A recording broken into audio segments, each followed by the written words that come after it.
আমরা ফজরের নামাজের পরেই চলে আসলাম কুয়াকাটা সেই সূর্য ওঠা এবং ডোবা দেখার জন্য।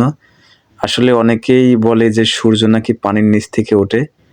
ছোটকালে খুব ইচ্ছা ছিল যে সূর্য পানির নিচ থেকে ওঠা দেখব। আসলে বাস্তবে কোথায় থেকে ওঠে এটা আপনারা দেখেন। আমি কি বললাম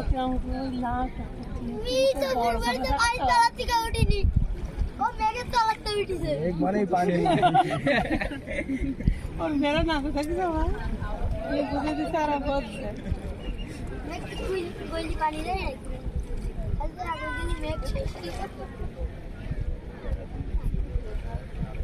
যখন তখন বড়ই যাচ্ছে উঠছে আবার আপনি এরকম সকাল উঠে দেখেন না, তাই এরা যখন নদী এলাকায় যখন ভর্তি পারে না পদ্মা নদী গেলে ঘুরছে না, ওইটা ঘুরছে।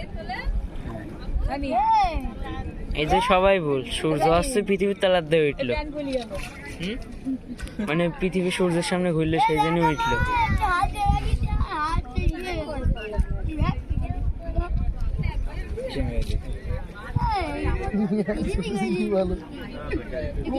একদম পানি